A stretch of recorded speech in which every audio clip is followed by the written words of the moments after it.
as one of the most talented actors in Hollywood, a respected artist whose name was associated with success at the box office. Today, his name is associated with... The weight of expectation hangs heavy in Courtroom 23B of the Southern District of New York. A man who once commanded industry respect now sits subdued in a baggy beige prison uniform, the faded emblem of his current reality. Sean "Diddy" Combs, record executive, fashion mogul, and cultural powerhouse, appears uncharacteristically restrained as he scans the room for familiar faces. His famous family members, fixtures at previous hearings, are noticeably absent today. The man who built an empire on unwavering confidence admits to the judge in a quiet voice that he's a little nervous. Nervous might be an understatement. The magnitude of what's unfolding cannot be overstated. The charges, racketeering, conspiracy, and transportation for illicit purposes, carry potential life sentences. More devastating still is the cultural fall from grace, the dismantling of a carefully constructed public image decades in the making. This morning marks not just another celebrity scandal, but potentially the complete unraveling of a music industry titan. The selection game. Chess moves in the courtroom. Over 3 tense days, 167 potential jurors have shuffled through the courthouse doors, each one a potential decision-maker in Combs' fate. Nearly 50 were immediately dismissed, deemed unsuitable for various reasons. The remaining candidates faced a rapid-fire interrogation, approximately 100 pointed questions designed to assess their neutrality in what promises to be one of the most publicized trials in recent memory. The jury selection process, notes one legal observer, is probably the most important thing you want to pay close attention to before the actual trial starts. This isn't hyperbole. The composition of the jury could dramatically influence the outcome of this case. By day 3, the pool narrowed to 35 potential jurors, a diverse cross-section of New York society. Among them, designers, social workers, medical professionals, and factory workers. Their ages span from mid-30s to 80s, with news consumption habits equally varied, from traditional newspapers to TikTok and YouTube. This diversity presents both opportunity and risk for Combs' defense team. The introduction of Ben Chu, the same formidable attorney who helped Johnny Depp prevail in his highly publicized case against Amber Heard, sent ripples through the courtroom. Chu's presence signals the high-stakes nature of this proceeding and brings additional media attention to an already closely watched case. You also have members of the team going through the social media of these jurors, Chu explained, offering a glimpse into the complex vetting process. In a high-stakes case like this, where you have a defendant who could theoretically be sentenced to life imprisonment and who has the means, I'm sure his counsel has a team of investigators following the jurors around to the extent they can and looking for any electronic footprint. This intense scrutiny speaks volumes about the case's significance. Unlike most celebrity trials where potential jurors eagerly volunteer, Chu noted an unusual reluctance among candidates. This isn't a defamation case like Johnny Depp's, he clarified. This is a criminal trial with substantially heavier stakes and potentially disturbing evidence. The defense team's strategy is becoming clearer through their jury preferences. According to courtroom observers, they appear to favor younger individuals who might approach sensitive material with an open mind. I would want men, not because men support misconduct, but I could see this being very difficult for women jurors, Chu offered candidly. I would want younger jurors as well. I don't know that older jurors would be good for him. The prosecution counters with their own tactical selections. Sources suggest they're seeking jurors with strong ethical boundaries and limited exposure to celebrity culture, individuals who won't be swayed by Combs' fame or industry connections. The tension between these competing interests manifests in peculiar ways. One potential juror was dismissed simply for working at HBO, the network that recently aired a documentary about Combs. Conversely, another candidate who failed to disclose their employment at the Legal Aid Society remained in consideration, the judge determining their responses otherwise satisfactory.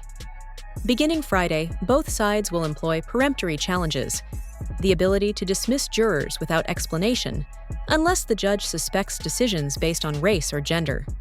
This marks the final strategic phase before the real battle begins. The evidence, when private moments become public record. The jury questionnaire contained a sobering warning.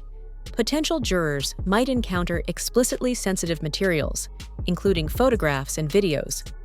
Many acknowledged familiarity with the case and the disturbing hotel surveillance footage first obtained by CNN. This 2016 recording shows what appears to be Combs physically confronting his then-girlfriend Cassie Ventura in a Los Angeles hotel hallway. "It was upsetting to watch," admitted one woman during questioning, before adding, "But I don't know the full story, so I can listen to the facts." The incident forced Combs into a public apology after the footage emerged, but prosecutors suggest this represents just one visible moment in a much longer pattern. Court documents allege Combs used fear, force, and intimidation over a span exceeding 2 decades. The charges describe events the prosecution characterizes as coercive gatherings involving controlled substances and male workers brought in for a specific purpose. These events, allegedly orchestrated entirely by Combs, supposedly continued for days with rotating participants. Due to the case's high-profile nature and potential for outside influence, the court has made an unprecedented decision: complete jury anonymity. No names will be publicly released, a measure designed to shield jurors from harassment, threats, or media pressure. One shocking allegation details an incident where Combs reportedly held a woman over a balcony edge during a heated confrontation. Another claim suggests participants were administered intravenous fluids afterward to recover from physical exhaustion.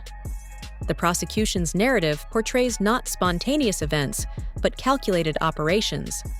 Most troubling are allegations that these encounters were recorded without consent and possibly used as leverage for continued participation. This element transforms what the defense characterizes as consensual adult behavior into something potentially criminal under federal law. The defense strategy, reasonable doubt, and alternative narratives. Leading Combs' formidable legal team is Mark Agnifilo, a renowned defense attorney whose previous clients include controversial figures like the leader of NXIVM and pharma bro Martin Shkreli. Supporting him are legal heavyweights Tini Geragos, Alexandra Shapiro, and Brian Steele, who recently represented rapper Young Thug in another high-profile case. This assembled expertise signals Combs' determination to fight the charges aggressively. During a pre-trial hearing, Agnifilo outlined their core defense. Combs never forced anyone to participate in anything. According to Agnifilo, Combs lived an unconventional but consensual lifestyle where all parties involved were aware adults who willingly participated. Regarding the hotel incident with Ventura, the defense characterizes it as an unfortunate moment in a troubled relationship. Regrettable, but not equivalent to the serious federal charges he now faces. Agnifilo further argued that media portrayals have unfairly misrepresented Combs' character and actions. "I think he's got to explain it," Chu observed about the video evidence. "He's got to say that he's terribly sorry for it, but that was an aberration. That's not who he is." When asked if Combs should testify, always a high-risk strategy, Chu was direct. "We put Johnny Depp up because he was telling the truth. So that was a very easy decision to make. I don't think he's got any choice given that video." The strategic rejection of a plea deal has generated significant speculation. Does Combs possess information or evidence that strengthens his position? Or does he simply believe the prosecution's case will collapse under courtroom scrutiny? Either way, this decision dramatically raises the stakes. The cultural impact when icons face accusations. The implications extend far beyond one man's legal fate. This case represents a seismic shift in the music industry's accountability landscape. For decades, powerful figures operated with minimal oversight, their behavior protected by elaborate systems of silence and intimidation.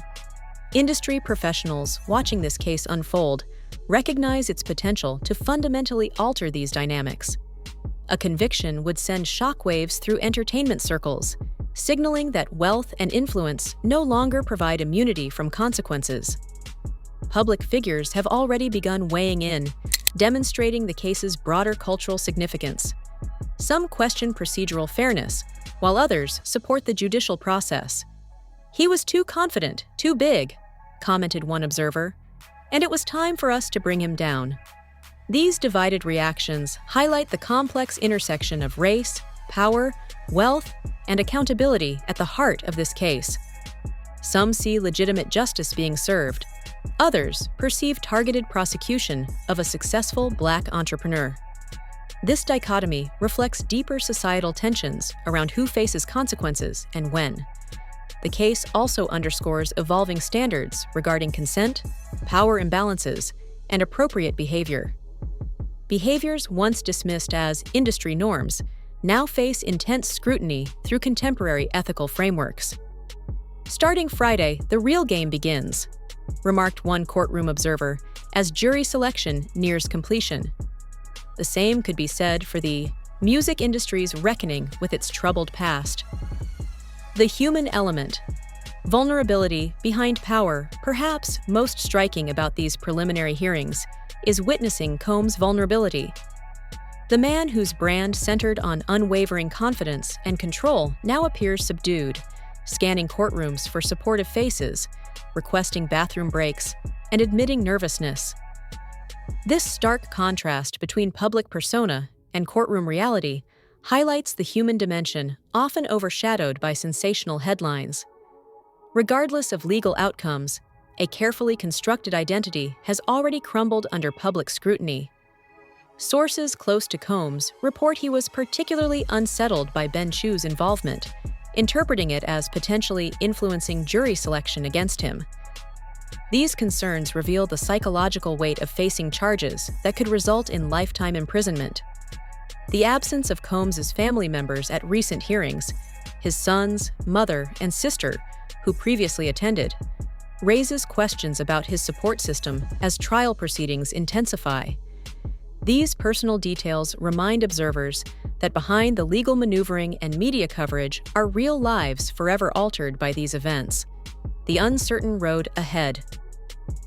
As 12 jurors and 6 alternates prepare to hear evidence, the outcome remains impossible to predict. Will Combs' legal team successfully create reasonable doubt about the prosecution's narrative? Or will testimony from alleged victims, potentially including Ventura, prove persuasive beyond question? The answer will emerge through meticulous legal arguments, witness credibility, and evidence evaluation. Both sides have assembled formidable resources, ensuring a fiercely contested proceeding where no detail goes unchallenged. What's certain is that regardless of verdict, the entertainment industry's landscape has already shifted. The message is clear. No figure, however powerful, remains beyond accountability. The question isn't whether change is coming, but how far-reaching its impact will be. For Combs, everything hangs in the balance: freedom, legacy, reputation. For the music industry, this case represents a potential turning point in addressing problematic power dynamics that have persisted for generations. As the final jury takes shape and opening statements approach, one question lingers in the minds of observers, industry insiders, and the public alike. In an industry built on carefully crafted images, what happens when the spotlight reveals something entirely different than what we've been shown?